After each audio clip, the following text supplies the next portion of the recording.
nobody ever pays attention to them. He raised an eyebrow.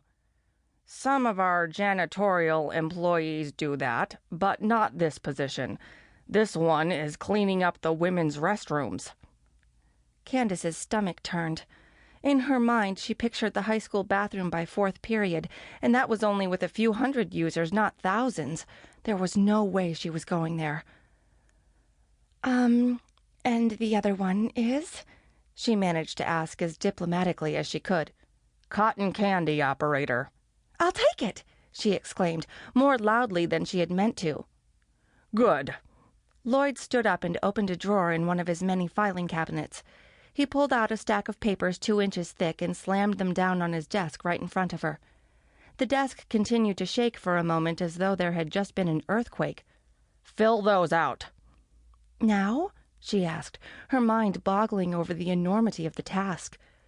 She moved slightly so that she was eye level with the stack, and she could feel her hand begin to cramp up in premature protest. Yes, now. You can, however, use the table in the courtyard if you'd be more comfortable. The word duh came to mind, but she bit her tongue and kept it to herself. Yes, sir, thank you. I'll do that, she said instead, scrambling to her feet and grabbing the stack of papers. She made her way out of the room as fast as she could, taking a deep breath once in the hallway. The hallways around this place are roomier than the offices, she thought to herself as she immediately began to feel less claustrophobic. She turned around, not sure which way the courtyard would be. She hadn't seen one on her way in, so it must be in the other direction. She came to a T in the hall and craned her neck to the right. All she could see that way were more offices, so she turned to the left and ran straight into a 6-foot wall. Oomph! The wall gasped as Candace's papers went flying in all directions. I am so sorry, Candace said, realizing that the wall she had run into was actually a guy, a big guy, a guy with muscles she could see through his shirt. She looked up and forgot what she was going to say next. She was staring at the Lone Ranger. He stood there, larger than life in pale blue, complete with boots and gun belt. Black wavy hair shone from underneath a white hat pushed far back on his head. A black mask covered part of his face. All this was not what stopped her in her tracks, though.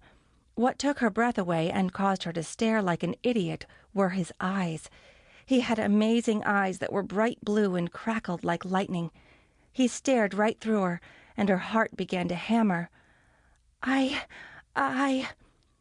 smiled at her, and she felt dizzy. Are you lost, my lady?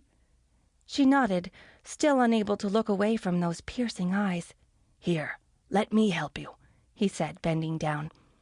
For one dizzying moment, his face came close to hers, and she thought he was going to kiss her, just like in some movie. Instead of kissing her, though, he knelt down and began picking up her papers. Idiot, she said to herself, feeling her cheeks burning. Her knees began to buckle, and she covered it by quickly dropping down to her knees and scooping up some of the papers that had managed to spread themselves across the width of the hall. I'm such a klutz, she said. Not at all. How could you expect to run into something when you're not looking where you're going? She glanced up quickly, stunned at the rebuke. Then she noticed that he was grinning from ear to ear. They both burst out laughing. That should do it, he said finally, handing her the last sheet of paper. His fingers brushed hers, and she felt her stomach do a flip-flop. Thanks. So, where are you headed? She stammered for a moment, her mind going completely blank.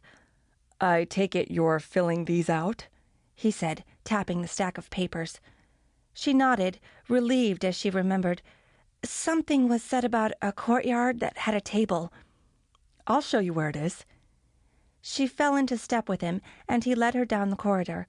They made 3 quick turns in a row and arrived at a door leading out to what truly was a small courtyard. There you go, he said, holding the door open for her. She walked outside into the sun and plunked her papers down onto a table. Thanks.